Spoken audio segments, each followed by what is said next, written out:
사람에게는 누구에게나 간절한 기대와 바람이라는 것이 있습니다. 우리 어머니가 어릴 때에 제가 그런 질문을 던져봤어요. 엄마의 소원이 뭐야? 라고 물으니까 우리 어머니가 참 이상하고도 유치한 말씀을 하셨습니다. 나는 내 새끼가 밥을 굶지 않고 공부시키는 것이 자신의 소원이래요. 아니, 그런 거 말고 엄마의 소원이 뭐냐고 물으니까 그거래요. 자식들이 배고프지 않고 그리고 공부를 시키는 것. 정말 그래서 그런지는 몰라도 우리 어머니의 소원이 이루어졌습니다. 우리 오남매가 진짜 밥 굶지 않고요. 저는 전 세계 다니면서 그래도 각양각색의 음식들 많이 먹고, 제가 키는 작지만 하루 5끼씩 먹거든요. 먹는 걸 굉장히 사랑해요. 그래서 어머니의 기도는 응답이 되는 것 같고, 참 가난한 이 흙수저 집안에서 어머니의 소원대로 우리 오남매가 그래도 전부 대학 교육 이상을 다 했어요. 우리 형님은 대학 교수이고, 누님도 학사 석사 했고, 저도 어쨌든 지방대 나왔지만 뭐 그래도 뭐 박사도 받고, 전부 우리 오남매가 이게 어머니의 기도의 덕분이라는 그런 생각을 해봅니다.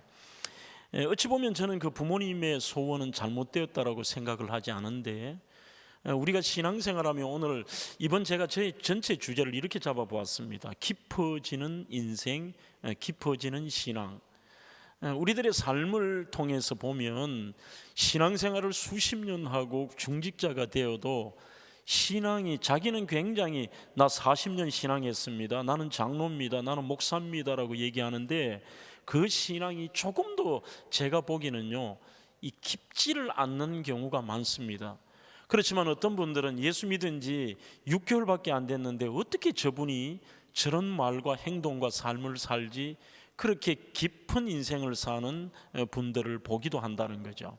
오늘 이 문제가 어디에 걸리느냐 하면, 이 삶의 깊음이라는 것은 결국은 그 사람이 추구하는 게 뭐냐, 이 사람이 소원이 뭐냐를 보면은 이분의 삶에 대해서 우리가 정확한 평가를 할 수가 있는 것입니다.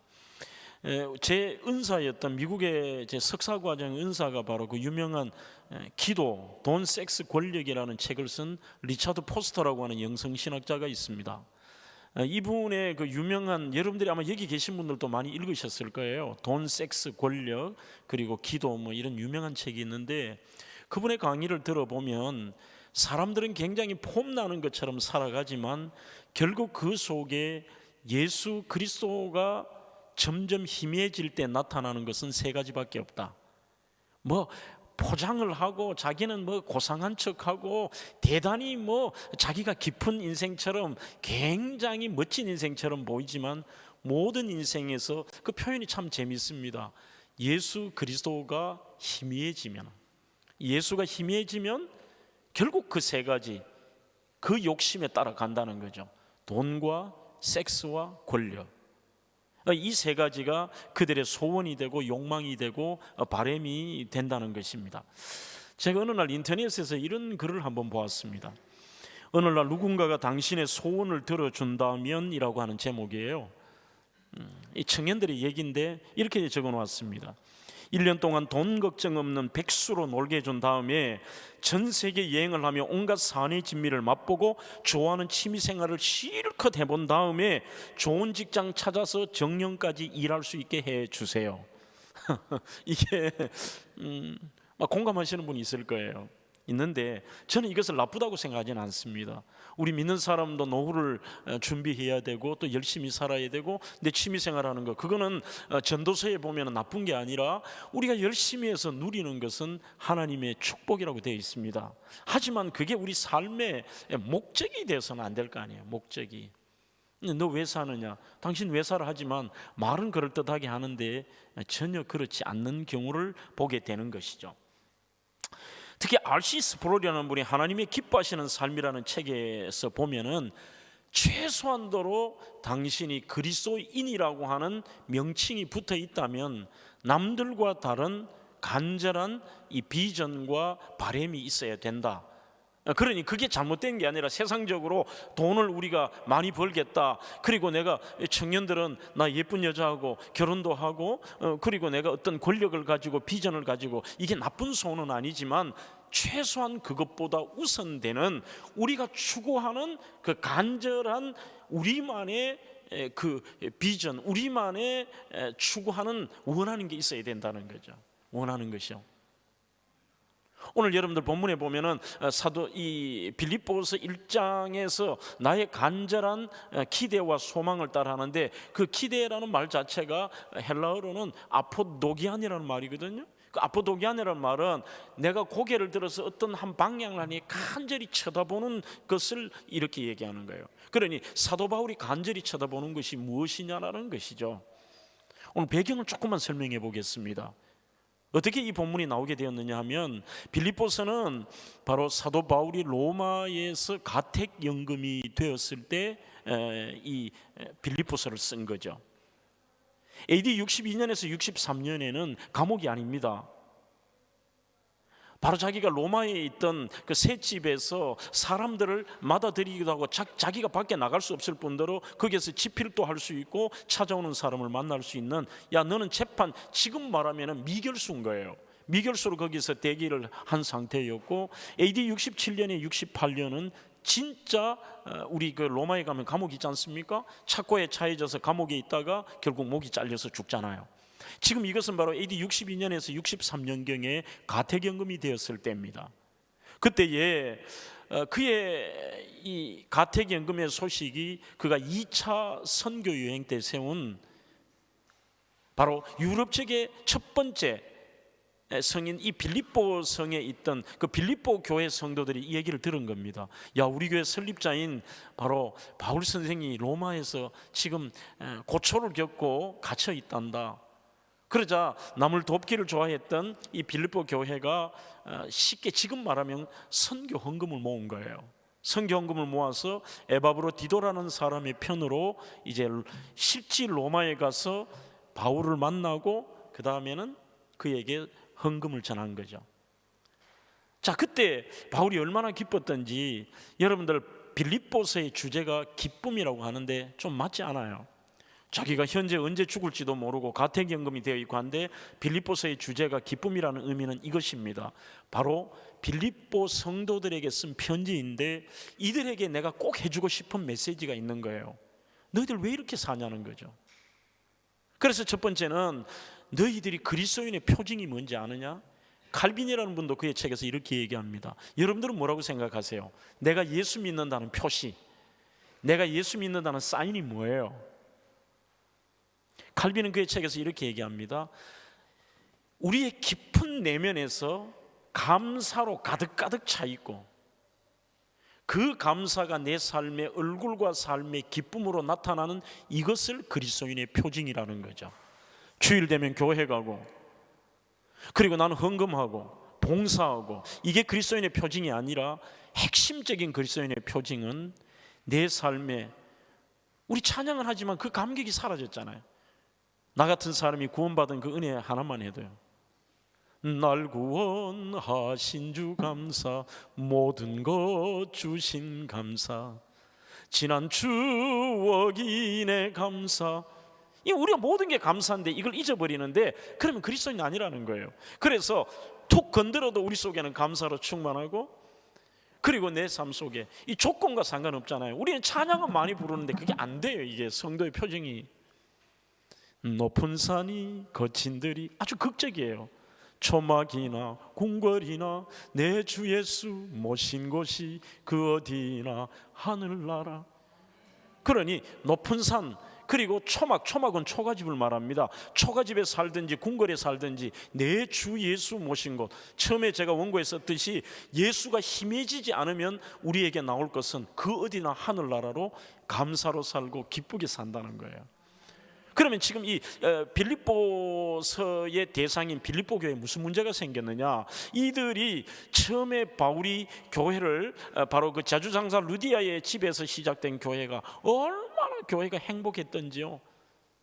사람들이 그 속에서 처음에 아마 그 안에 유대인들이 아마 여기에 빌립보에 없었던 것 같습니다. 왜냐하면 대다수가 바울이 그 어떤 마을을 가서 전도를 할 때는 회당을 찾아갑니다.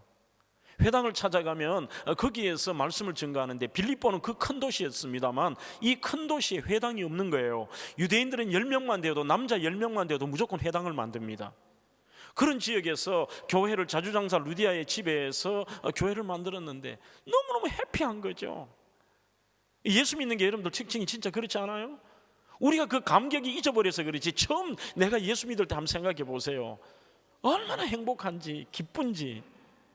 그런데 이게 세월이 지나고 바울이 떠나면서 빌립보 교회에 두 가지의 문제가 생깁니다. 첫 번째 문제는 바로 이 문제예요. 이 문제. 교회 안에 율법주의라고 하는 이단이 들어온 거예요. 율법주의는 한마디로 이런 것입니다. 내가 예수를 믿지만, 오늘 아침에 우리 집사님도 그런 말씀 하셨는데, 여러분들 그 유대인들이 예수 믿는 것은요, 이건 안 믿는 사람보다 한 100배는 힘들 거예요. 그런데 그들 가운데서도 예수를 믿고 교회 안으로 들어왔는데 이들이 스물스물 옛날 기질이 나오는 거죠. 복음과도 상관이 없고 이것이 하나님의 뜻과도 상관없는데 뭔가 찜찜한 거예요. 자기가 해왔던, 입고 있던 옷을 벗어버리기가 쉽지가 않은 겁니다. 그러면서 그것이 자기 혼자 하는 게 아니라 희한하게도 이 율법주의자들은 남에게 요구를 해요.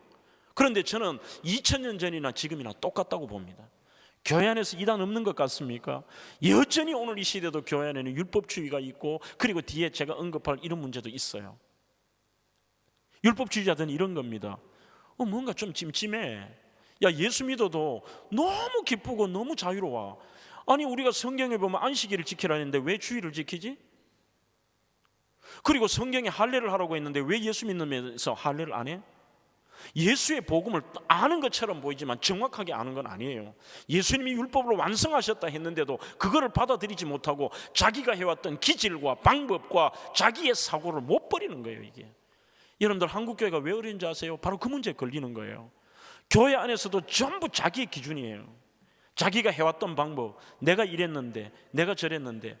여러분들, 제가 이민교회도 집회를 많이 해봤지 않습니까? 이민교회, 여기는 잘 모르겠어요. 이민교회 미국에서는 어떤 문제가 있는지 아십니까? 너무너무 힘들어요. 그 이유가 전부 한국에서 자기가 해왔던 방식이 있는 거예요. 이게. 나 이래 해왔는데, 나 저래 해왔는데.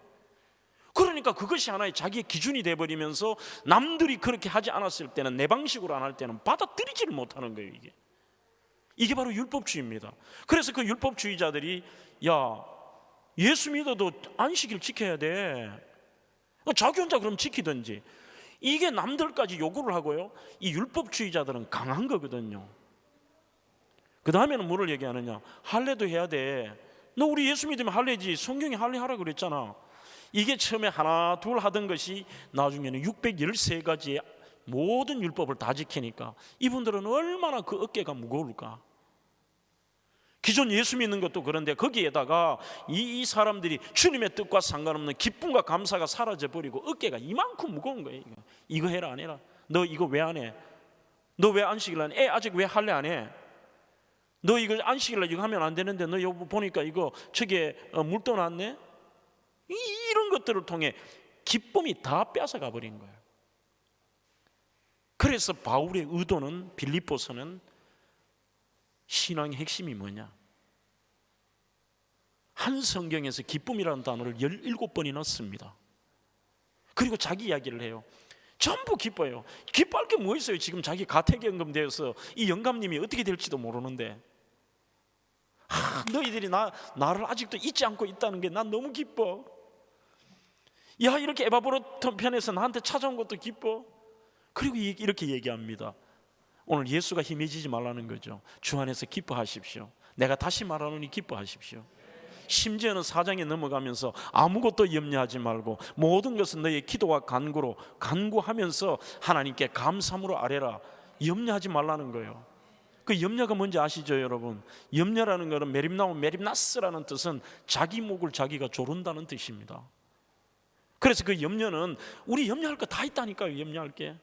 그런데 그 염려할 것은 하나님께 맡기고 오히려 이 땅에서 여러분들 자녀가 어떨까요? 키워보실 때 제일 좋은 거는요, 자녀가 기쁨으로 지내는 것을 보는 부모가 가장 기뻐요. 그래서 우리는 자녀를 키워보면 하나님의 마음을 요만큼 알아요.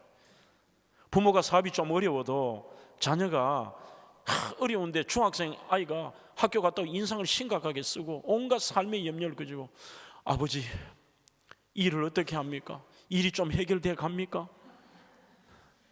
그 부모님 마음이 어때요? 아버지는 힘들고 어려워도 애는 학교 갔다 오면 가방을 멀리 팍 던져놓고는 엄마 우유 줘, 밥 줘, 막 나가 놀고 막 신나면은 저 새끼 저게 정신이 있나 없나 이게 아니에요. 그 모습을 바라보는 이 부모님은 오히려 괜찮아요. 저놈은 나한테 맡기고 그래 너는 놀아라. 우리는 하나님을 안다고 하지만 너무 잘못 알고 있는 거죠. 그래서 그리스도인의 표징은 걱정거리가 없다, 네가 마인드 컨트롤 하라는 뜻이 아니라 기쁨과 감사로 살라는 것은 천국에 대한 소망과 영생에 대한 더 큰 것들과 내 구원받은 은총에 대한 기쁨과 감사고, 두 번째는 하나님께 맡김으로 삶에서 염려가 지배하지 않도록 하라는 뜻이에요. 그 뜻이에요. 여기 여러분들 여기 계시는 분들 중에 겉으로는 멀쩡하지만 염려거리 없는 분 있습니까? 안에 들어가면 다 똑같아요. 우리 옆에 분에게 인사하세요. 집사님과 저나 똑같습니다. 뭐 그럴듯해 보이잖아요. 앞에 있는 저도 똑같아요. 그래서 기쁨과 감사가 무엇인가를 그들에게 설명하고 싶었고, 두 번째 율법주의 말고 두 번째에 이 빌립보 교회에 이단이 들어왔는 것이 뭐냐? 영지주의자들입니다. 영지주의는 제가 간단하게 철학적 용어를 안 하더라도 설명할 수 있습니다. 이원론자들인데 영과 육을 분리해서 생각합니다. 영과 육을. 자, 좀 더 쉽게 설명하겠습니다. 사람에게는 영혼과 육신이 있는데 심지어 예수 믿는 사람에게도 육신의 구원을 믿지 않아요.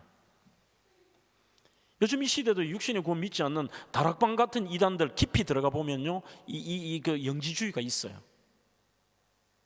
그래서 자기들도 모르고 이런 이단들에게 이랬다가 나중에 물어보면 그런 거예요? 한번 물어보세요. 당신은, 여러분들에게 제가 동일한 것을 질문 던져보겠습니다. 여러분들은 당연히 우리의 영혼의 구원을 믿습니다만 육신의 부활과 우리의 육신의 구원도 믿으세요? 이게 정상이에요. 그런데 영지주의자들은 사람의 영생불사하는 영혼이 있는데 내가 예수 그리스도를 믿음으로 그 예수님도 그들은 육신과 영혼을 구별해서 우리 눈에 보이는 인간 예수로 믿어요. 그렇게 하면서 우리가 예수를 믿어도 영혼의 구원을 받지만 육신의 구원과는 상관이 없기 때문에 이 땅에서 내가 뭐 온갖 더러운 일을 하고 세상과 똑같이 살고 믿음으로 살지 않아도 나 예수 믿어, 아무 상관없다는 거죠. 그래서 그들은 구별된 그리스도인으로 살지를 않는 거예요. 세상 속에 똑같아요. 똑같은 거죠, 안 믿는 사람과. 그러면서 나 예수 믿어. 요즘 그런 분 많지 않습니까? 우리가 미국의 조지 바나의 리서치 센터라고 하는 그 기독교 리서치 센터에서 조사를 했는데요, 의외로 이 시대의 그리스도인들이 불신자들과 그리스도인들의 갭이요 없다는 거예요. 그냥 주일날 교회 가고 저 사람 어느 교회 다닌다라는 거 말고 삶 속에서, 그래서 이번 주제가 깊어지는 인생이라는 것은 뭔가 우리가 그리스도인이라고 하면은 그들과 달라야 되는데 전혀 다르지 않는 거죠. 그러면서 그 조지 바나 리서치 센터에서는 우리가 그리스도인이라면 최소한 세상 사람과는 40% 이상의 갭이 있어야 된다는 거죠. 저 사람이 말하는 것, 그 사람이 행동하는 것, 그 사람의 이 사고, 정직성, 모든 면들이, 그죠? 그러면서 바울이 두 번째 주제인 바로 이 문제 있는 영지주의 때문에 자기 이야기를 해요. 1장에서 뭐 자기라 그러면은 뭐 허세 떨고 뭐 굉장한 권력과 뭐 무슨 업적을 남기는 것처럼 뭐 그렇게 생각해 가지고요. 여러분들은 한번 이런 생각해 보셨어요? 바울의 소원이 뭔 것 같아요? 여러분들과 제가 바울이라면 이럴 것 같습니다. 하나님이 막으셨던 소아시아 지역 가서 교회를 한 100군데 세우고 연합 집회를 하고 신학교를 세우고 이렇게 하겠다.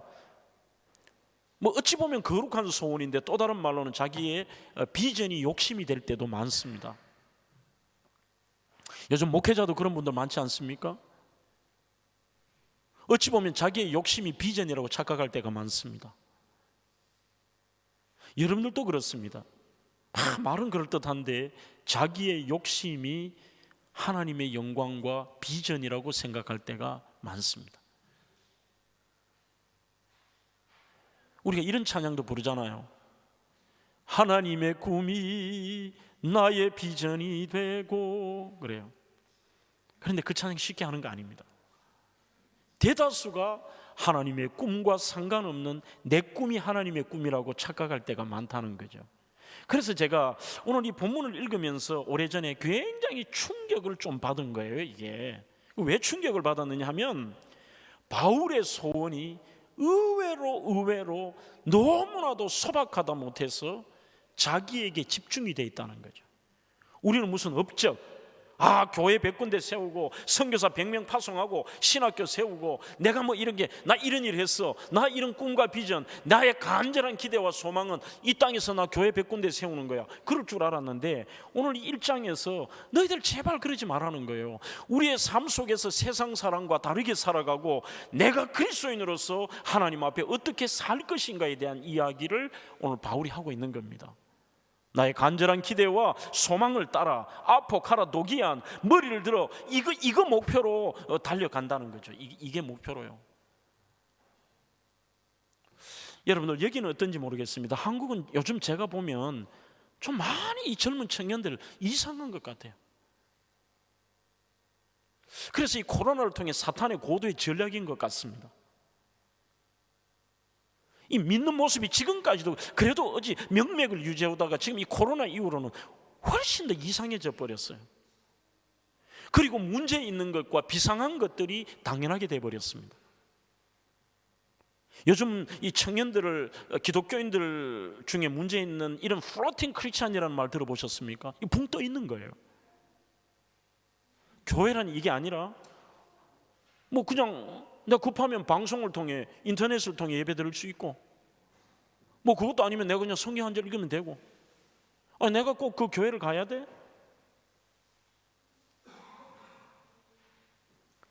그 다음에는요, spiritual but not religions라고 하는 말도 있습니다. 이건 이런 겁니다. 자기는 굉장히 믿음 있는 척해요. 온갖 걸 다 비판하고 자기는 막 다 그래. 교회 안에도 그렇지 않습니까? 이거는 이렇고 저거는 저렇고, 이거는 이렇고, 교회 제도가 이렇고, 나는 교회 상처받았어, 요즘 교회가 문제 있어, 그렇게 하면서 자기는 굉장히 영적으로 생각하는데 종교적이지 않아요. 우리는 종교적이라는 말이 나쁜 말로 들리는데 뭔가 우리가 정해진 시간에 예배를 하고 희생하고 그리고 드리고 이런 것들이 안 한다는 거죠. 우리는 스피리추얼한 것만 좋아하는데 최근에 제가 느낀 거예요. spiritual but not religions. 굉장히 이 스피리추얼 말도 안 맞아요. 진짜 영적이지도 않아. 그런데 온갖 비판과 자기 기준으로 나는 영적이고 나는 문제 없는데, 그러면서 나는 가난한 교인이 돼버리잖아요. 교회 마음에 안 든다는 거죠. 하이브리드 처치라는 말도 있습니다. 이게 전기로도 가고 가솔린으로 가듯이 뭐 교회 가고 싶으면 가고, 뭐 유튜브로 하면 유튜브로 하는 거고. 더 중요한 것은요, 세상 속에 내가 그리스도인으로 그렇게 살아들이지를 못하면서 나는 그리스도인이라고 생각하고 자기 의에 빠져 있다는 겁니다. 자, 그러면 오늘 여러분들과 함께 사도 바울이 가졌던 간절한 기대와 소망이 뭔가를 좀 살펴보겠습니다. 첫 번째 사도 바울의 간절한 기대와 소망은 바로 19절에 나옵니다. 하나님 앞과 사람들 앞에 이것이 너희의 간구와 예수 그리스도의 성령의 도우심으로 나를 구원에 이르게 할 줄 아는 거로, 20절 나의 간절한 기대와 소망을 따라, 그 기대와 소망 아포카라도기안이 뭐냐? 첫째, 아무 일에든지 부끄러워하지 아니하고, 이렇게 되어 있습니다. 제가 좀 더 쉽게 풀어볼게요. 이런 말입니다. 사도 바울의 첫 번째 소원이 뭐냐면 하나님과 사람 앞에 부끄럽지 않게 사는 것. 이게 1번입니다. 하나님과 사람 앞에 부끄럽지 않게 사는 것. 물론 원문의 헬라어에는 부끄러워하지 않느니라는 뜻이 이겁니다. 대적으로부터 비난을 당하지 않는 것과 하나님 앞에 내가 부끄럽지 않게 사는 것. 즉 무슨 말이냐, 세상 사람들에게, 수많은 대적들에게 내가 부끄러워, 이들에게 야 저게 뭐 예수 믿는 거야, 이 쪽팔린다 이거죠. 우리가 그런 사람들이 많아요. 대구에도 어떤 큰 건축사를 하는 분이, 나 깜짝 놀랐어요. 장로님이신데 그 밑에 직원 한 분을 전도하려고 하고 아는 분이 이렇게 해요. 목사님, 나는 우리 사장 저 사람이 믿는 예수 안 믿는다고 그러더라고요. 직원들 월급도 안 주면서 자기는 명품 차를 사고, 그래놓고 나는 어느 교회 장로라 그런대요. 이거는 대적으로부터 비난을 당하지 않습니까? 하나님을 대적하고 믿지 않는 사람들조차 그들에게 비난을 당하는, 이게 바로 하나님 영광을 가리는 거예요. 자, 그러면 도대체 부끄럽지 않게 산다는 게 어떤 걸까요, 여러분? 뭐 바람 피우고 사기치고 이런 게 부끄러울까요? 그건 안 믿는 사람도 부끄러운 거예요. 제가 여기에 집중을 해서 한번 자료를 다 찾아보았습니다. 잘 없어요. 도대체 여기서 말하는 부끄러워하지 않는 게 뭘까? 하나님과 사람 앞에 부끄럽지 않게 산다는 게 뭘까? 그러다가 H.J. 포스터라는 분의 책에 이 본문이 나와 있더라고요. 이거는 제 말이 아니라 이분 말을 제가 옮긴 겁니다. 첫째, 현재 의무에 충실한 것. 그러니 우리가 현재 의무에 충실하지 않는 게 하나님과 사람 앞에 부끄러운 것입니다. 다 전부 현재 의무는 제가 설명 안 해도 알잖아요. 목사의 의무, 목숨 걸고 말씀 준비하고 성도들 위해 기도하고 뭐 신방하고, 그죠? 아주 우리 뭐 어려운 거 아니에요. 아내로서의 의무, 남편으로서의 의무. 요즘 한국은요, 여자가 직업이 없으면 결혼 안 하려고 그래요. 그래서 우리 교회는 청년들이 약 한 350명 있는데 제가 강하게 청년 설교도 직접 해요. 그 얘기를 강하게 합니다. 성경의 원리대로 해라. 여자가 가정을 이끌어가고 돈을 벌어야 된다는 것은 의무 아니야. 그건 자기가 하고 싶어 하는 것이고, 이게 소위 말하는 스페어인 것이고 기쁨으로 하는 것이지, 의무적으로 여자가 동등하게 가정의 소위 말하는 가정의 업에 대한 것과 가정 생활에 대한 것들을 동등하게 니도 책임져야 돼, 나도 책임져는 아니야. 그래서 제가 이런 얘기해요. 직장을 요구하는 남자 있거든, 그런 놈 만나지 마라, 막 제가 이렇게 얘기도 하거든요. 학생은 뭐예요 그러면? 이 말을 했더니만 학생들 너무 싫어해. 우리 교회는 한 번씩 제가 이 쉐마 예배 드릴 때 아이들 구호를 외치거든요.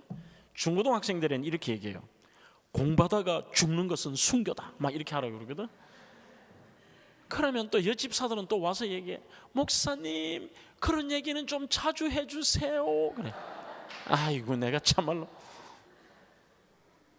학생은 죽을 만큼 공부하는 게 현재 의무인데, 학생들이 현재 의무는 공부인데 공부 열심히 안 하는 건 하나님 앞에 부끄러운 거예요. 이 생각을 우리는 못 하잖아. 그래서 공부하다가 죽는 건 순교예요. 정말 이 땅에서 우리 현재 의무, 요즘 우리 저출산 문제가 심각하지 않습니까? 그러면 이것도 마찬가지입니다. 창세기 1장 28절 하나님의 문화 명령이 나옵니다. 하나님이 그들에게 복을 주시며 하나님이 그들에게 이르시되 생육하고 번성하여 땅에 충만하라, 땅을 정복하라고 되어 있습니다. 파라, 라바, 말라, 카바시, 이거는 명령이에요. 그래서 현재 의무가 뭐냐? 많이 낳아야 된다니까. 그것도 우리의 의무 중에 하나예요. 그러면 뭐냐? 아기를 못 낳아서 그런 건 아니에요. 그건 하나님의 뜻이 있어요. 괜찮아요. 뭐 입양도 할 수 있고, 아니면 하나님이 안 주시니까 두 사람이 기쁨으로 살면 됩니다. 그런데 놓을 수 있는데 안 놓는다, 그것은 현재 의무에 하나님 앞에 부끄럽다는 거죠. 하나님 앞에. 아마 국민일보에 제 이름 치면 그 기사도 본 적이 있을 겁니다만, 우리 교회는 이 하나님의 명령, 현재 의무에 충실하기 위해서 한국이 지금 저출산이 0점대로 떨어졌지 않습니까? 그래서 저희 교회는 당위에서 나름대로 정책을 좀 결정을 했어요. 3명을 놓으면은 우리 교회 그 베이비시터 팀하고 교역자가 아기 봐줘요.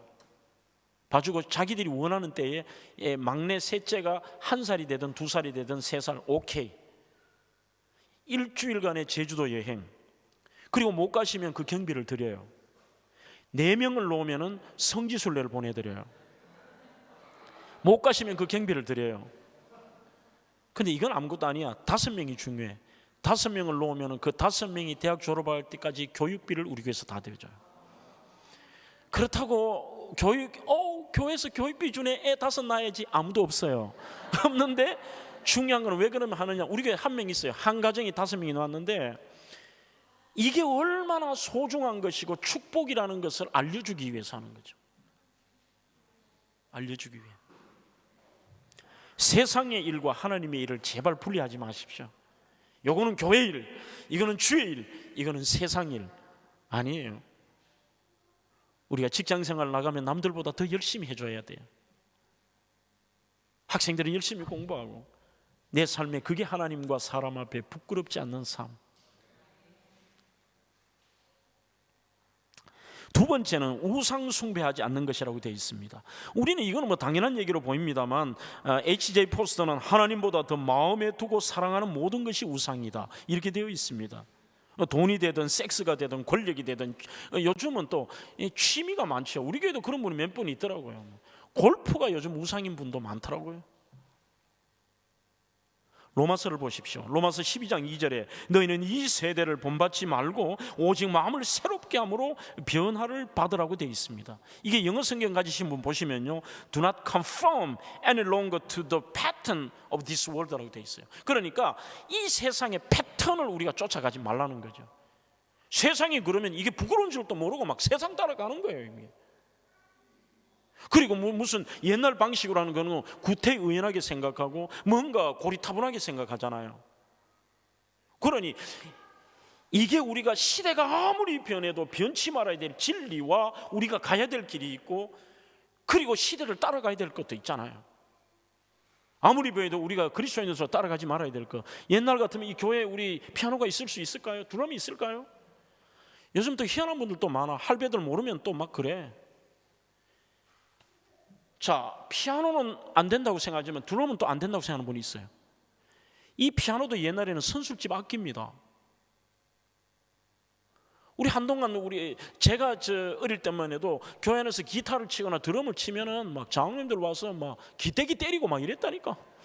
그래도 막 기타 치고 이랬는데, 누가 지금 뭐 기타 치고 드럼 친다고 해서 문제 없잖아요. 이런 것은 본질이 아니에요.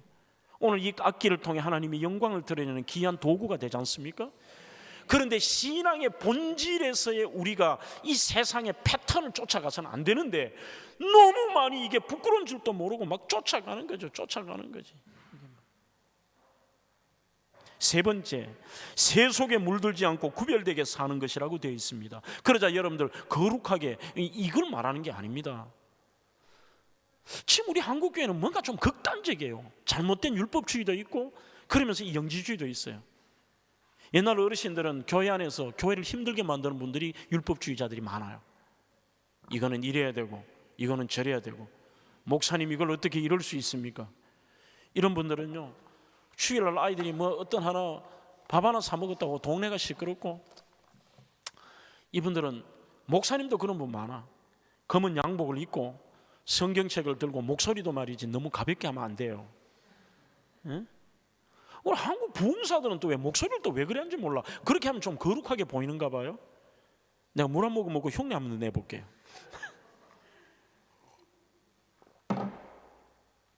할렐루야.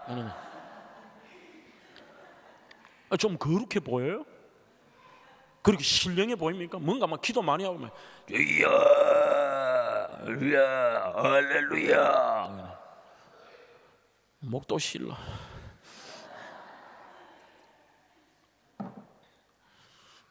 그건 아니에요. 조금 전에 제가 말씀을 드렸듯이 아무리 시대가 변해도 내가 그리스도인으로서의 거룩한 정체성을 잃지 않는다는 거죠. 우리 생각하는 것, 말하는 것. 나의 입술의 모든 말과 나의 마음의 묵상이 주께 연락되기를 원하네. 그래요. 그러면 이게 굉장히 무서운 말이에요. 내 삶의 모든 말들이 있잖아요. 그게 연락이라는 말은 구약의 제사 제도에서 분향단을 의미합니다. 그걸 연락이라 그래요. 향기를 올려드리는데 이거는 기도고 예배예요. 그러니 내 삶의 생활 속에 있는 모든 말들이 하나님 앞에 예배가 되고 기도가 되게 해달라는 찬양이에요. 생명이 되신 주, 반석이 되신 주, 나의 입술의 모든 말과. 이번 우리가 이 집회 마치고요, 좀 더 깊어져야 될 거 아니에요. 깊어지는 신앙, 깊어지는 삶. 내가 하는 수많은 말들과 신앙생활을 하면서도 교회 안에서도 얼마나 많이 기도가 되지 않는 말과 남에게 상처를 주는 말과 교회를 어지럽히는 말들과 교회를 분란스럽게 만드는 말들과 세속적인 말들과 인간적인 그런 것들을 통하여 우리가 얼마나 세속에 물들어 있느냐를 깨달아야 된다는 거죠. 그리고 뭔가 세상의 이 패턴, 풍조를 쫓아가서는 안 되죠. 저 이 찬양 참 좋아해요. 세상 풍조는 나날이 변하여도, 막 변하잖아요. 나는 내 믿음 지키리니. 그래요. 멋진 고백이죠. 세상의 풍토, 풍조, 막 특히 대한민국이 제일 빨리 바뀌는 것 같아요. 막 따라가지는 못하겠어요. 이게 얼마나 많이 바뀝니까? 저는 분명히 옛날 사람이 아닌데도 우리 어릴 때만 해도 왜 TV 같은 데도 그 기준이 있었잖아요. 막 해가지고 뭐 영화 같은 거 한번 어린 마음에 영화 이렇게 보러 갔는데 갑자기 남자 여자가 막 밭에서 확 쓰러지면 막 가슴이 두근거리고 막 이런데, 요즘은 남자 이것들이 막 여자가 막 입수구리 부딪혀도 막 이걸 방송에 보이고, 너무 세상 풍조가요. 막 끝없이 가버리니까 아이들이 감이 떨어져 버려요. 믿는 사람도 감이 떨어져 버리는 거예요. 이게. 그래서 이게 아무렇지도 않고 시대가 그러니까 이런 무서운 시대를 우리가 살아가고 있다는 거죠. 그래서 아무리 시대가 바뀌어도 하나님 앞에 부끄러운 건 부끄러운 겁니다. 세상의 패턴들을 우리가 따라가서는 안 됩니다. 가치관이 성경적인 가치관, 절대 이걸 저는 답게 운동입니다. 목사는 목사다워야 됩니다. 권사는 권사다워야 됩니다. 선교사님은 선교사다워야 되고요, 우리 믿는 그리스도인 청년은 청년다워야 된다는 거죠. 교회 예배는 예배다워야 되고 찬양은 찬양다워야 되고, 이 다움이 다 사라져 버린 거잖아요. 다움이. 찬양도 제가 좀 전에 말씀드렸지, 악기도 이용하고 시대에 따라서 이게 찬양의 변천도 되지만요, 그러나 가장 기본적인 우리가 이 세속이, 교회가 왜 세상을 닮아갑니까? 옛날에는 세상이 수련회 하는 거, OHP 전부 세상이 교회를 닮아왔지만 지금은 거꾸로 교회가 세상을 닮아가려고 해요. 그러면 교회 오는 줄 압니까? 아닙니다. 오히려 교회가 교회다울 때에, 성도가 성도다울 때에 믿지 않는 자들이 교회를 찾을 줄로 믿습니다. 제가 어느 날인가, 지금도 제가 대구 CBS 이사장으로 있습니다만, 그러니까 늘 CBS를 듣죠. 한 번은 그때 제가 그 지방 신학대학 이사장으로 있으면서 그 대신대학교에 가서 결제를 하고 이제 일을 하고 교회로 차를 몰고 오는데 CBS 103.1을 켰어요. 키는데 갑자기 제가 이름은 밝히지 않을 거예요. 누군지 알 거예요. 그 CCM 사역자 분이신데요, 이분이 멘트를 해요. 여러분 오늘 하루도 참 힘드셨죠? 하면서 코맹맹이 소리하는 분이 있어요. CBS 진행을 자주 하죠. 오래 하신 분인데, 그래서 저 혼자 이제 대답을 하고 그랬어요. 그래, 오늘 하루도 나 힘들게 보냈지. 네, 힘들고 삶에 지친 분들을 위해 시편 23편 찬양 들려드릴게요 이러더라고. 너무 좋았어요. 이야, 오늘 내가 집에 가면서 시편 23편, 여호와는 나의 목자시니 내게 부족함이 없으리로다. 그가 나를 푸른 초장에 누이시며 쉴 만한 물가로 인도하시는도라. 내가 사망의 음침한 골짜기로 다닐지라도 해를 두려워하지 않을 것은 주께서 나와 함께 하심이라. 주의 지팡이와 막대기가 나를 안위하시고. 와, 나 오늘 이 찬양 듣고 가면 너무 행복할 것 같아서 볼륨을 확 높였는데 갑자기 랩이 나오는 거예요. 랩이. 랩 알지? 오케이. 물 한 모금 먹고 제가 흉내 한번 내볼게요.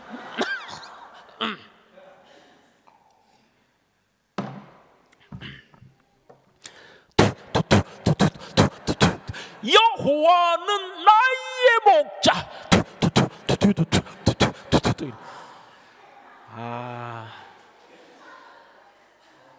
저 유치부모 알고 오나? 갑자기요 발끝에서 머리끝까지 화가 쫙 올라오는 거야. 그 다음부터는 제 그냥 상상이에요. 만약 예수님 옛자도 모르는 사람이 큰 사업을 하다가 이제 부도가 났어. 어떻게 해도 안 되고 이제는 죽어야 되겠다 생각을 해요. 그런데 자기 회사에 있는 그 예수 믿는 애는 보면은 늘 어려운 환경에도 감사하고 그 참 인생이 그렇게 밝게 살고 기쁘게 살고, 이게 가벼운 게 아니라 오히려 깊어지는 거죠. 쟤는 어떻게 저렇게 살 수 있을까? 그래서 죽기 전에 죽으러 가면서 이 기독교인 놈들은 뭐 때문에 그런가 한번 들어보자라고 기독교 방송 103.1을 켰어요. 여러분 오늘 하도 참 힘드셨죠? 그래 지금 죽으러 간다. 네, 힘들고 지친 여러분을 위해 시편 23편 들려드릴게요 하니까 볼륨을 높였다 쳐요. 그런데 갑자기 라디오에서 하면 그 사람 그거 듣고 행복해. 지금 역시 막 마음에 평안을 얻고 기독교는 뭔가 우리하고 똑같아 이렇게 생각할까요? 용서하고 드립시오. 이 새끼들 이건 뭐야 이거. 그런데 그들이 욕을 하는데 오늘 이게 바로 아까 제가 얘기한 세상의 대적들이 욕하는 일을 우리가 하면서도 모른다니까요. 모른다니까. 더 이기적이고 더 세속적이고 더 부정직하고 더 그들보다도 더 세속적으로 사는데 똑같아요. 너 우리하고 다를 거 없네. 여러분들 안 믿는 사람들이 우리하고 똑같아 위로받아 나 지금 믿어 이제 그래 생각할 줄 아세요? 이단인 캐톨릭이 왜 젊은 아이들이 거기 가겠습니까? 안에 내용이 본질이 틀렸는데도 경건하게는 보이거든요. 뭔가 허연 거 덮어쓰고 막 경건하게 보이잖아. 그건 아니에요. 찬양은 찬양다워야 돼요. 예배는 예배다워야 되고 성도는 성도다워야 되고 목사는 목사다워야 되고. 제가 이해를 돕기 위해서요, 이 일이 있고 2주 뒤에 우리 교회 이사하기 전에 옛날 교회는 앞에 나와서 찬양대가 하는데 미리 그 찬양 이게 나와요. 주보에도 나오는데 2부 예배 찬양대가 시편 23편을 찬양한다고 적혀 있더라고. 이것들이 때로 랩을 하려고 하나 뭐 그건 아닐 거고. 그럼 제가 이렇게 설교단에 서 있고 앞에 찬양대가 하는데 그 피스곡을 통해서 제가 너무 그날 나 혼자 뒤에서 눈물 글썽거리며 그 찬양을 들은 거예요. 그래 맞다, 이게 기독교의 본질이다. 여호와는 나의 목자 내게 부족함이 없으리 푸른 초장에 누이시며 쉴만한 물가로 인도하네 내 영혼을 소생시키시며 자기를 위하여. 이 곡이 그날 참 몰랐어요. 너무 아름다워서 집에서 우리 딸내미 보고 이거 좀 쳐달라 해서 자기 지금 익힌 곡을 지금 불러보는 거예요. 사망의 음침한 골짜기로 다닐지라도 지팡이와 막대기로 나를 안위하여 주시도다. 그 설교자가 여기서 내가 너무 막 그 찬양에 위로를 받은 거예요. 이게 나는 목사니까 내가 교인이니까 위로받겠어요?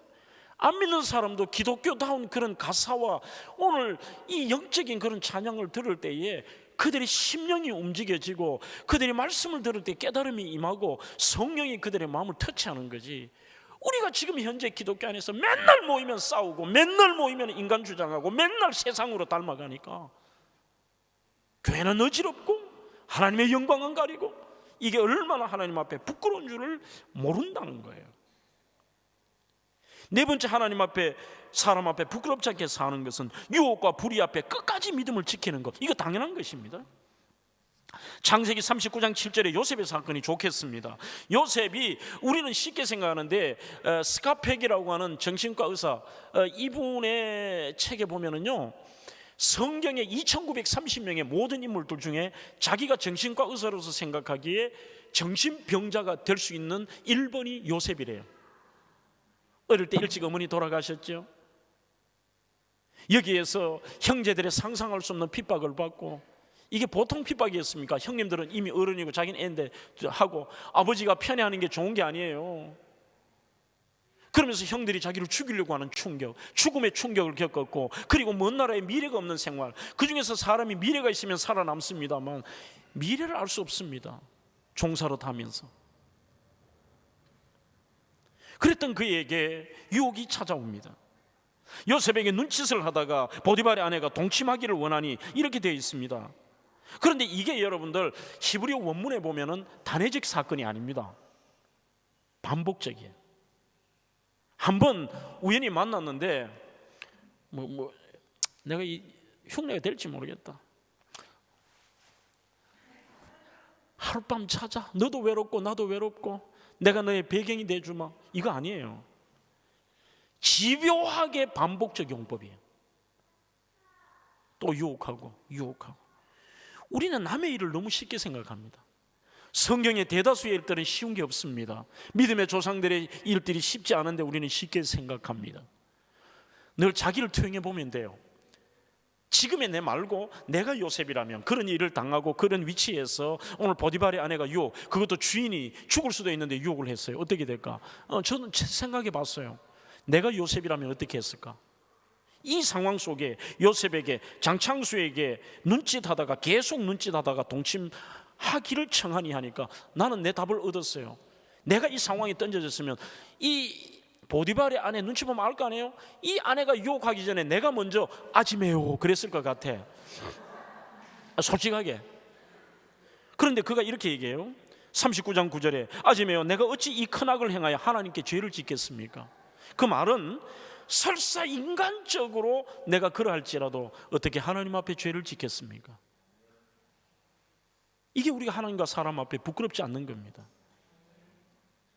다섯 번째는 이렇게 얘기합니다. 작은 일과, 이 중요한 말입니다. 작은 일과 보이지 않는 곳에서도 하나님 자녀답게 정직과 신실, 자존심을 지키는 것. 자, 우리는 내가 많은 평가를 하며 삽니다. 이 정도는 괜찮아, 이거는 괜찮아. 기독교인이라도 이 정도는 하지만 우리 그리스도인들에게는 하나님과 사람 앞에 하나님이 보고 계시기 때문에 작은 일과 보이지 않는 곳에서 자존심 지키는 것. 작은 일과 보이지 않는 것에. 제 부끄러운 얘기를 하나 해볼까요? 미국에 유학생활 하는데 진짜 제가 담임할 때 잠시 말고 계속 피자 배달을 했어요. 담임할 때도 했어요. 실은 피자 배달을 하면은 한 단골집이 500집이 있는데 그 동네 맛집이에요. 거의 다 외워요. 주소만 딱 보면은 16124 로즈크랜스 애버뉴 샵 12C 이렇게 주소만 딱 보면 그 집 알아. 피자 딜리버리들은 이 주급보다는 팁으로 살거든요. 주급은 얼마 안 돼요. 우리 때 제가 받았던 게 1시간에 6불 50을 받았어요. 한 주 해봤자 얼마 안 되는데, 팁은 보통 지금은 미국 가면은 거의 의무가 되어 있습니다만 우리 때만 해도 의무는 아니었어요. 그러나 통상적으로 10에서 15% 정도를 팁으로 줘요. 그러면 피자를 배달하면 어떤 곳에는 정말 후하게 주시는 분이 있어요. 어떤 분은 계산기 두드리며 정확하게 주는 분이 있고, 어떤 분은 좀 적게 주는 분이 있고, 어떤 분은 안 주는 분이 있고, 어떤 분은 안 주는데 부해질까지 하는 놈이 있어요. 그러면 이거는 제가 인정하는 것은 아니고, 통계를 제가 이렇게 배달하면서 몇 년간 내보면은 제일 후한 분이 누구냐면 백인 할아버지가 제일 후하더라고요. 좀 많이 주시더라고요. 많이 주시는데 오늘 제가 얘기하려고 하는 문제 이 아저씨는 백인 50대 말쯤의 아저씨였는데 문제 아저씨예요. 저희 피자집에서 그 집까지가 차로 30분을 가야 됩니다. 주문하면 안 되죠. 이거는 왜 그러냐면 한 번 나갔다 오면 제 차로 기름값으로 50센트를 줘요. 멀든 가깝든. 그러면 이 집에 갔다 오면 다른 데 배달도보다 1시간 날아가고, 그리고 가보면 이분은 늘 술이, 백인 그 아저씨가 이만큼 취해 있어요. 술이 취해 있고 제일 핵심은 팁을 안 줘. 30분을 갔는데 1시간 나는 날아가는데 거기에다가 부해질까지 해. 뭐 피자가 식었다는 동, 뭐 샐러드가 어땠다는 동, 뭐가 어떻다는 동, 막 부해질을 해. 그래서 전부 저하고 포함해서 딜리버리가 4명이 있었는데 알아요. 이렇게 주방에 전표가 붙으면 주소를 딱 보면 그 집이면 서로 안 가려고 해. 그러면 백인 2사람, 필리핀 1사람, 저 이렇게 4사람이 배달을 하는데 하다 보면은 나 백인도 똑같아요. 얘들이 갑자기 지 순서인데 안 나가고 괜히 막 이 치즈 자르고 스파게티 막 이거 갈고 뭐 음료수 나오는 거 이거 청소하고 막 이러더라고. 눈치가 보니까 가기 싫은 거죠. 그래도 내가 믿는 전도사인데 제가 제 순서 아닌데 내가 간다 하고 그걸 뽑았어요. 피자 2판하고 샐러드를 담아서 갔습니다. 30분을 달려가서 아뿔사 밤인데 내려서 이제 뒤에서 피자 가방을 내리고 그 위에다가 샐러드 볼을 이렇게 얹었어요. 얹어서 이걸 이렇게 들고 들어가다가 그만 그 거라지의 앞에 있는 잔디밭 턱에 제가 걸려버린 거예요. 걸리면서 이게 그대로 확 쏟아지면서 샐러드 볼은 완전히 잔디밭에 이렇게 쏟아졌고 피자 2판은 건졌어요. 확 잡았어요. 잡아서 이렇게 하는데 요 잠시 그 몇 초 사이에 머리가 복잡해. 다시 갔다 오면 1시간. 야, 이거 또 주인도 그렇지만 이 사람 또 난리를 할 거고 이 사태를 어떻게 해야 되지 하는데 악한 본성을 저는 그때 경험해 봤죠. 갑자기 머리에 어떤 생각이 드느냐 하면 다시 돌아가기는 멀다. 그래, 저 사람은 늘 술이 취해 있지?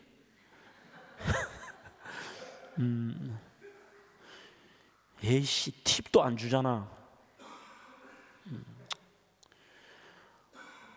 마침 샐러드가 잔디밭에 떨어졌네.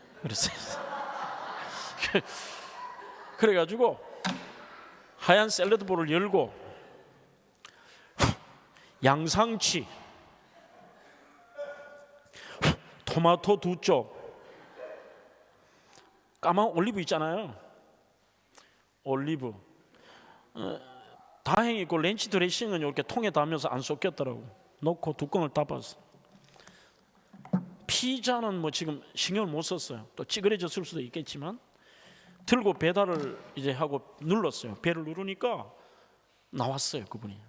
또 그날 또 여전히 막 술이 취해서 하더니만 오 딜리버리맨 하고 오더니만 검사를 하더라고. 피자를 먼저 줬어요. 주니까 피자를 뚜껑을 열더니만 빨리 오케이를 안 해. 계속 이래. 아, 이게 넘어지면서 이게 찌그러졌구나 하는데 한참 동안 막 술이 취해서 당겼다 밀었다 하더니만 한참이 지나더니만 굿 그러더라고. 그래서 피자는 통과가 됐어요. 통과가 됐는데 문제의 샐러드인데 열어보더라고. 갑자기 눈앞으로 땡기다가 밀었다가 막 이렇게 하더니만 한참 뒤에 나 얼굴을 한번 이렇게 또 쳐다봐. 술 취한 눈으로 또 밑을 쳐다봐. 한참 뒤에 저보고 이래요. Hey, delivery man, very good 그러더라고요. 줬어요. 주고 이제 피자 가방을 뒤에 좌석에 던지고 핸들을 딱 잡고 오는데 갑자기 눈물이 확 쏟아지는 거야. 이거는 뭐 신앙이 아니고 쪽팔리는 거예요.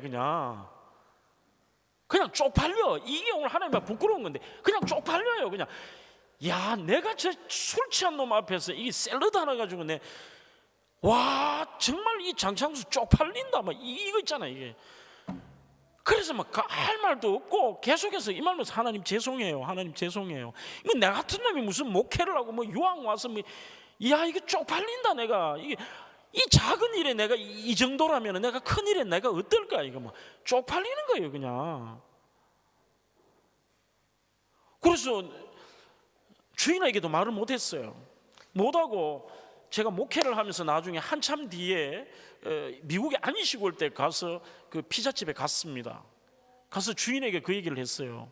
엔지, 내 옛날 그런 일이 있어서 내가 목회자니까 너무 가슴이 아파. 나 그분한테 사죄하고 내가 좀 맛있는 거 이렇게 피자라도 드리고 싶다고 하니까 그 주인 엔지가 더 웃기더라고. 웃더니 막 이래요.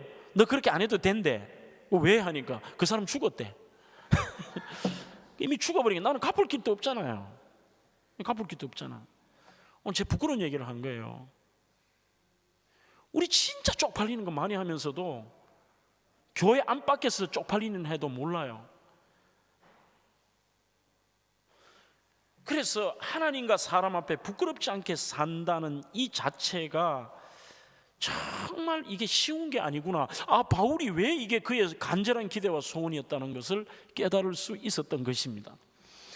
여러분, 미국의 쉔 레이노라고 하는 이 교육 상담가가 미국의 10대들이 어마어마하게 교회를 떠나는 5가지 이유라고 하는 글을 쓴 적이 있습니다. 거기에서 이들이 첫 번째가 뭐냐면은 교회에서 하나님이 나타나지 않기 때문에 10대들도 떠난다. 그 말은 교회가 영적이지 않고 교회가 뭔가 세상과 다를 바 하나도 없기 때문에 오히려 애들이 생각하고 있는 거죠. 교회는 교회다워야지 어린아이들이 더 안 돼요. 그 다음에 두 번째가 중요한 겁니다. 이게 바로 뭐냐? 부모가 하나님을 두려워하지 않기 때문에 하나님을 우습게 여기는 거죠. 아이들이 안 보는 것처럼 다 봐요. 부모가 말하는 거, 행동하는 거, 이거는 교인이 아니에요. 이게 별거 아니네, 예수 믿는 거. 그 다음에 크게 두 번째 그의 간절한 기대와 소망이 뭐냐? 온전히 담대하여, 오늘 마지막 얘기입니다. 살든지 죽든지 내 몸에서 그리스도가 존귀하게 되게 하려는 것입니다. 이게 어떤 뜻이냐? 어떤 어려운 환경에서도 좌절하지 않는다, 이런 말보다 그 어떤 환경에도 믿음의 용기를 가지고 예수님을 높이겠다는 것입니다. 28절에 이것, 즉 믿음의 담대함이 우리를 대적하는 자들에게 멸망의 증거가 되고 너희에게는 구원의 증거가 된다. 여기에서 두 가지 원어를 주목하십시오. 하나는 바울의 소원이 뭐냐? 하나님을 높여드리는데 내가 주님 높여드리는 일에서 내가 담대하고 싶습니다. 파랄레시아라는 말입니다. 주눅듦이 없고 참고 기다리는 거예요. 이제. 요즘 여러분들 이게 우리가 믿음 생활을 하면서요, 믿음뿐만이 아니라, 그래서 이번 주제가 깊어지는 인생이고 신앙입니다. 신앙도 문제가 있지만 인생도 문제가 있다니까요. 우리 젊은 세대들이 참지를 못합니다. 기다리지를 못합니다. 좀 뭔가 좀 기다려주고 좀 참아주고, 특히 우리의 신앙 속에 어렵고 힘들어도 끝까지 묵묵히 그분에 대한 신뢰를 가지고 우리 참고 기다려보는 거예요. 이게 너무 약한 거죠. 이게 오래전에 제가 아리랑 여러분들 있잖아요. 그거 내가 가사를 우연히 이렇게 보다가 너무 제가 은혜를 받았어요. 아리랑의 님이라고 하는 것은 이게 어떤 분은 이상향이 되기도 하고 민족이 되기도 하고 애인이 되기도 하고 남편이 되기도 하고 막 이러거든요. 나는 우리 어머니 생각했어요. 이거 아리랑 부르면서. 왜냐하면은 우리 어머니들의 이런 신앙과 믿음이 있었기 때문에 우리가 있구나. 우리 어머니가 참지 못했으면 우리 오남매 어떻게 됐지? 뭐 그런 생각을 해본 거예요. 아리랑 1절 가서 이렇게 돼 있죠. 아리랑 아리랑 아라리요, 나를 버리고 가신 님은 심리도 못 가서 발병나네. 그래요. 이걸 잘못 알면은요, 외국인들이 번역 잘못하면 이렇게 할 수 있겠죠. 한국 여성들 무서운 여자들입니다. 배신하고 떠나가면 다리몽댕이 부러져서 뒤집니다. 뭐 이렇게 생각할 것 같아. 근데 그런 뜻이 아니라 애틋함이에요. 가지 말라는 거예요. 이 문제 있는 거거든요. 우리 옛날 민족도 문제 있지 않습니까? 그리고 남편들 옛날 우리 아버지처럼, 우리 아버지 1년 365일 365일 술 드셨는데요. 뭐 알코올 중독자이신데 매일 그러면서도 큰 소리 치고 아무 일도 안 하고 모든 가정에 대한 어려운 거 우리 어머니 어깨 짐 다 졌는데요. 그런데도 왜 옛날은 아버지에 대한 것들이 있잖아요. 끝까지 참잖아. 자식 때문에 참고 믿음으로 참고. 그래서 가사가 갈수록 이상하더라고. 2절 가사 아시죠? 아리랑 아리랑 아리랑 아라리요, 이렇게 얘기합니다. 심심산천에 초가집을 짓고 우리는 만수무강을 빌어볼까나. 그러니까 예를 들어 볼게요. 그 문제 있는 남편이 뭐 바람나 가든지 아니면 지일한다 그저 가버렸어. 그런데 그 남편이지만 포기하지 않고, 가정 포기하지 않고 깊은 산 속에서 만수무강을 기도하겠다. 우리로 말하면 기도하며 기다리겠다는 거예요. 뭐 이렇게 나는 또 해석을 내대로 하면서 이렇게 보는데, 뒤로 갈수록 이 아리랑의 가사가 가관이야. 7절인가 이런, 뭐 5절인가 7절 이런 가사 있죠. 청천하늘에 잔별도 많고 우리네 가슴에 수심도 많다 그래요. 그러니 우리 조선 말기 때 보면은 선교사들이 오니까 너무 한국 여자들이 힘든 거예요. 어떻게 저걸 견디나. 그리고 맨날 빨래하면서 이 바지를 하면서 부르는 노래, 청천하늘에 저 푸른 하늘에 별이 왜 저리 많노, 저 별만큼 내 가슴에 수심도 근심걱정거리가 많다 하니까 그때 게일이라는 선교사가 가사를 바꿔줘요. 보세요 부인, 그렇게 노래하지 마세요. 말대로 돼요, 말대로 돼요. 그렇게 하지 마세요. 수심 대신에 희망으로 바꾸세요 그래요. 그래서 여러분들 인터넷 들어가 보세요. 청천하늘에 잔별도 많고 우리네 가슴에 갈로, 수심에다 갈로 쳐서 희망도 많다 이렇게 돼 있어요. 그래, 저 별이 있어도 여전히 희망은 잃지 않고 기다리는 거죠. 오늘 2절만 더 해보면은 뭐 17절인가 내 거기 감동을 한번 먹었어. 이런 가사가 나오더라고. 서산에 지는 해는 지고 싶어지나 날 버리고 가는 님 가고 싶어 가나 그래. 이게 무슨 말이냐. 해가 지고 싶어지나, 지도 뭐 얼마나 뭐 괴로우면 떠났겠나, 언더스탠딩 한다 뭐 이 말이야 이게. 요즘은 요만큼 해도 목사님 못 살겠어요, 안 되겠어요 이랬네. 그런 인간도 내 이해한다 그래요. 마지막 19절에 이 가사가요 기가 막혀. 날 버리고 가는 님 잡지를 마고 갔다가 올 때가 더 반갑다네 그래. 그러니까 무슨 말이냐. 가라, 네가 책임 안 져도 내 이 고통스럽지만, 내 아이 내 키우면서 내 밭일 하면서 고통스럽지만 끝까지 하나님께 매달려 기도하고, 네 나중에 뭐 어디 가겠노, 그때 돌아오면은 니는 개털이다, 나 끝까지 견딘다. 가만 보니까 우리 옛날 어머니들의 삶이 그랬잖아요, 그죠? 지금 우리가 너무 신앙생활 하면서 이 담대한 파랄레시아, 좀 내가 부족하고 어렵고 힘들어도 주눅들지 말고 하나님께 맡기고 좀 당당하게 그 때를 기다리고요 있잖아요. 그러면서 좀 참고 기다리는, 이게 좀 우리가 필요한 거죠. 그러면서 제일 중요한 것을 제일 끝에 그의 소원을 말합니다. 내 간절한 기대와 소망은 오직 내 몸에서 그리스도가 존귀하게 되는 거예요. 이게 헬라어로는 여러분들 존귀하게 된다니까 두 손 들고 찬양합니다 다시 오실 왕. 우리는 경배와 찬양 이것만 자꾸 존귀하게 한다고 생각할 때가 많습니다. 오히려 성경에서 존귀라는 것은 생활입니다. 그래서 메갈리노라는 뜻 자체가 뭐냐? 증가시킨다, 확대한다라는 뜻을 가지고 있습니다. 지금까지 내가 예수 믿게, 우리에게 자꾸 거꾸로 하니까 문제예요. 여러분들이 오늘 이거는 잘 들으셔야 됩니다. 내가 정상은 내가 처음 예수 믿을 때는 여전히 믿고 나니까 내 기질과 내 생각이 90이고 예수님이 10이었는데 시간이 지나면 지날수록 나의 프로테이지가 줄고 예수님의 프로테이지가 증가하는 게, 이게 바울의 소원이에요. 그러니까 나중에는 어디까지 갑니까? 나는 없어요.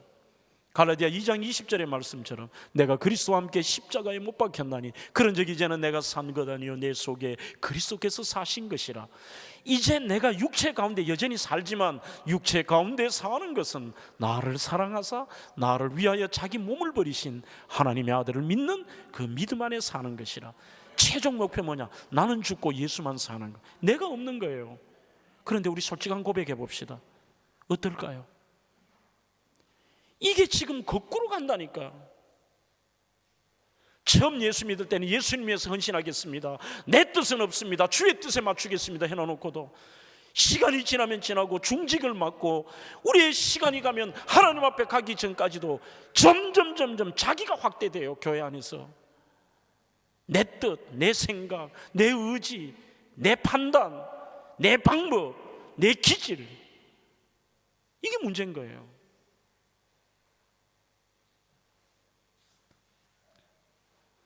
(21절) 이는 내게 사는 것이 그리스도니 죽는 것도 유익함이라. 이게 뭐냐?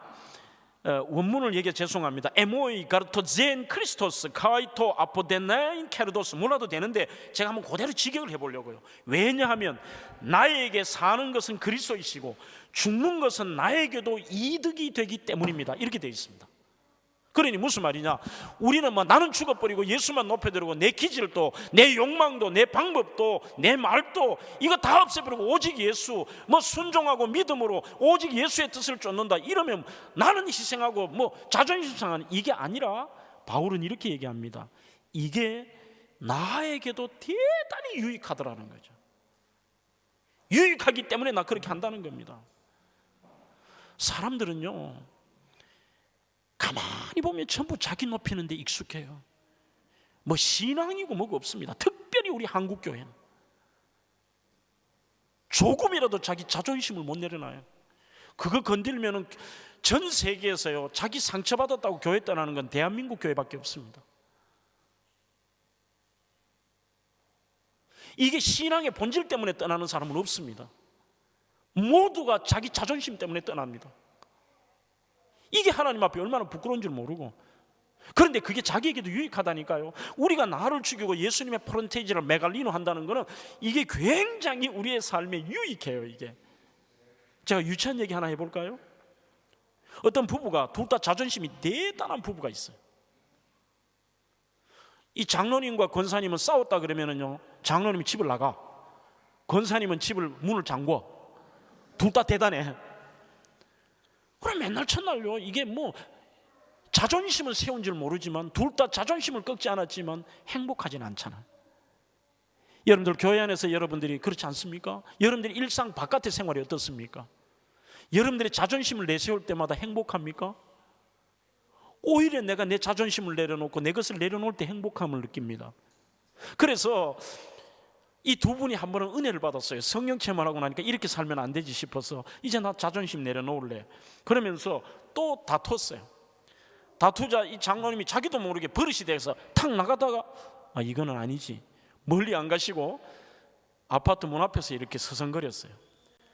그러자 권사님도 이 인간이 또 나가 하고 문을 잠그려 하다가 이건 아니지 하고 문을 빼꼼히 열어놨어요.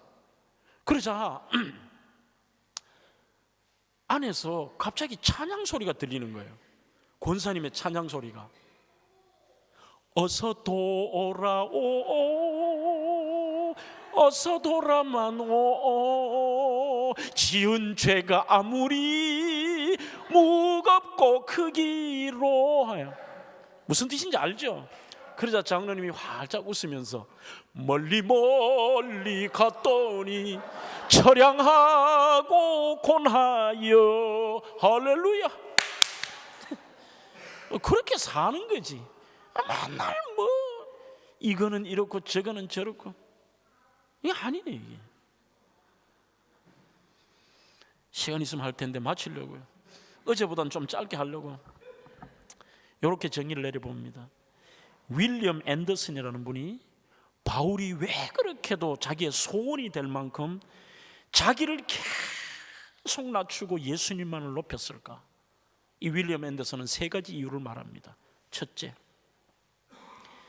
예수님은 자신을 위해 생명까지 내어주셨는데 이 짧은 생명 예수님께 바쳐야 한다는 양심의 가책 때문에. 우린 예수 없잖아요. 그러니까 자기 주장하는 거예요. 두 번째, 자기가 얼마나 악한 본성이 있는 인간 본성을 가지고 있는 존재인가를 알기 때문에. 그러니까 끊임없이 나를 낮추지 않으면요, 또 문득 올라오고 또 올라오고 생활은 또 원상으로 복귀가 되기 때문에 나 끊임없이 주님 메갈리노 할래, 주님 증가시킬래. 마지막 세 번째, 저는 이게 제일 중요하다고 생각합니다. 어리석은 인생이 아닙니다. 무식한 인생이 아닙니다. 장차 천국에서 예수를 높이고 자신을 죽임으로 받을 상급을 기대하기 때문에, 그것 때문이에요. 그것 때문에 장차 그곳에서. 오늘 저희 교회 건축 이야기를 잠깐 하고 말씀을 맺겠습니다. 저는 참 행복한 목사인 것 같습니다. 그리고 지금도 저보다는 우리 장로님들이 훨씬 더 신앙의 수준이 메갈리노 하는 분이라고 생각합니다. 만약 제가 거꾸로 늘 생각해 봐요. 내가 장로였다면 그런 결정을 할 수 있었을까? 옛날 그 구도심에서 교회를 옮기는데 쉽지 않은, 지금도 작은 돈은 아니지만 땅값과 건축비 220억이 이런 짜리 하나 모아놓은 것도 아니고 쉬운 건 아니었습니다. 그런데 그 땅을 보는 순간 우리 다음 세대를 위해서 하나님이 주신 기회다. 그래서 우리 장은환 장로님이라고, 지금 원로 장로님이신데, 이분을 제 차에 태우고 그 땅을 갔어요. 차를 타고 옛날 교회에서 30분 걸리는데 가서 보여드렸어요. 아무 말 안 했어요.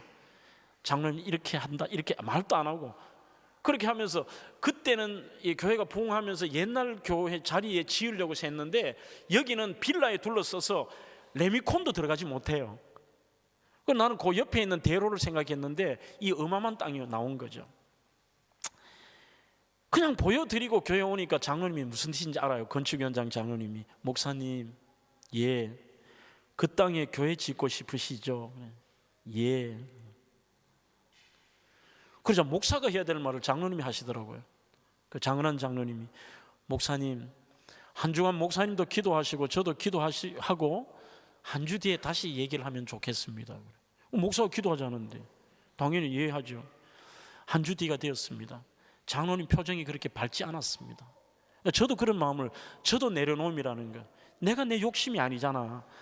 건축위원장이 반대하면 나 거기 안 해 하라고 저도 이 메갈리노를 하는 거죠. 예수님을 증거하는. 주님이 이렇게 하는 거는 기뻐하지 않을 거라고 생각하고요.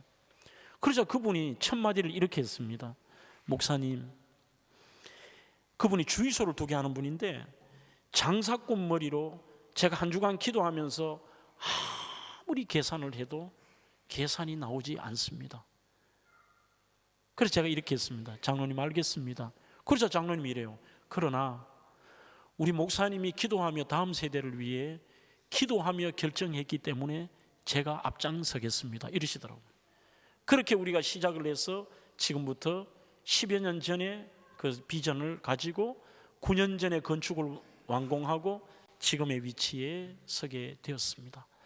누구나 비전 가지고 큰일 해라, 그때마다 네 거 내려놔라는 뜻이 아니라요, 내 계산으로도 안 되고 내 경험으로도 맞지 않고 우리가 그럴 때마다 내 이성과 철학과 논리와 경험이 하나님의 뜻보다 앞서지는 말아야 된다는 거예요. 그리고 내가 하는 말들, 내 기준들이 때로는요 판단이 맞을지라도 그 의견들을 내가 입을 닫을 수 있다면 하나님이 기뻐하지 않을까. 그래서 그 장로님은요, 교인들이 이렇게 얘기해요. 목사님, 우리는 저 장은환 장로님 뒷모습만 바라봐도요 눈물 나요. 그래. 주일 되면 제가 그 뒤에서 안아드리지. 그래서 내가 늘 이 말을 해요. 장로님 오래 사세요. 그런데 이분이 얼마나 더 대단하냐면 건축을 해놓고 이래요. 목사님, 나 빨리 천국 갔으면 좋겠어요. 그래. 장로님 안 돼요. 장 목사 목회할 동안 뒤에서 오래 기도해 주셔야 되는데 왜 천국 가요? 그러니까 이렇게 얘기해요.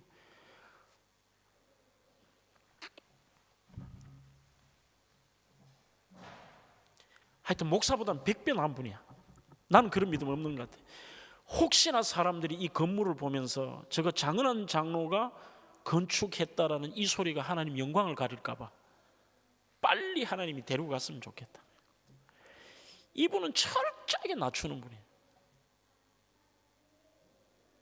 거의 뭐 달러로는 거의 100만 불 가까이를 본인이 헌금하셔도요 표시 하나 내지도 않는데, 그 건축을 하는 모든 과정에서 경험이 있지만 이 젊은 목사의 생각들이 있지 자기 생각을 내려놓을 수 있다는 게, 야, 저분 대단한 분이구나. 여러분들, 오늘 제가 이분의 이야기로 설교를 마무리하는 이유가 있습니다. 우리 조금은 좀 깊어져야 되지 않을까요? 우리의 삶 속에서도 그렇고 신앙 속에. 저는 우리 폴란드 바르샤바 한인 교회가 우리 목사님을 위해서 모든 우리 아이들의 이르기까지 근본 이 집회로 말미암아 조금이나마 또 설교를 하는 저 자신도 한 번 더 저 자신을 돌아보고 우리가 조금이나마 더 깊어지고 조금이나마 하나님과 사람 앞에 부끄럽지 않고 그분의 영광을 드러내는 저와 여러분들이 되기를 주의 이름으로 축원합니다.